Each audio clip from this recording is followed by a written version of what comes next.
MP में विधानसभा चुनाव के लिए बीजेपी ने एक और सूची जारी कर दी, जहां बीजेपी ने अपनी सूची में सियासत की गढ़ इंदौर से 3 नामों का ऐलान कर दिया। वहीं अब तीनों प्रत्याशियों को टिकट मिलने के बाद सियासत के गलियारों में चल रही चर्चा के मुताबिक यदि एक बार फिर से बीजेपी की सरकार बनती है तो सियासत की गढ़ इंदौर से भाई, दादा, भाभी और पहलवान के मंत्री बनने का दावा मजबूत हो जाएगा। देखिए रिपोर्ट। इंदौर से बीजेपी के 4 दमदार करेंगे कमाल।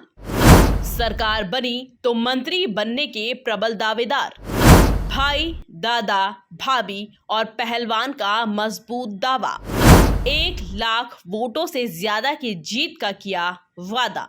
सियासत के गढ़ इंदौर की राजनीति पर एक नजर डालें तो यहां से अभी तक बीजेपी ने कैलाश विजयवर्गीय, रमेश मेंदुला, तुलसी सिलावट और मालिनी गौड़ जैसे कद्दावर नेताओं को चुनाव मैदान में उतार दिया है। जहां अब सियासी गलियारों में चल रही चर्चा के मुताबिक यदि प्रदेश में बीजेपी की सरकार बनती है तो इन चारों ही कद्दावर नेताओं के मंत्री बनने का दावा मजबूत हो जाएगा।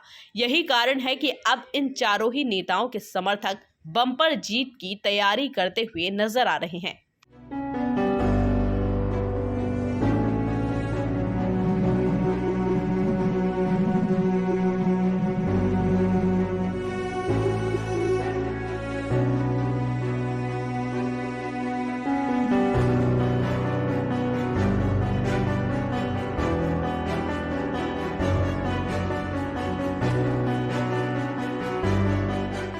कुल मिलाकर देखा जाए तो एमपी में विधानसभा चुनाव के लिए बीजेपी ने एक और सूची जारी कर दी, जहां बीजेपी ने अपनी सूची में सियासत की गढ़ इंदौर से 3 नामों का ऐलान कर दिया। वहीं अब इन तीनों प्रत्याशियों को टिकट मिलने के बाद सियासत के गलियारों में चल रही चर्चा के मुताबिक यदि एक बार फिर से बीजेपी की सरकार बनती है तो सियासत की गढ़ इंदौर से भाई, दादा, भाभी और पहलवान के मंत्री बनने की पूरी संभावना है।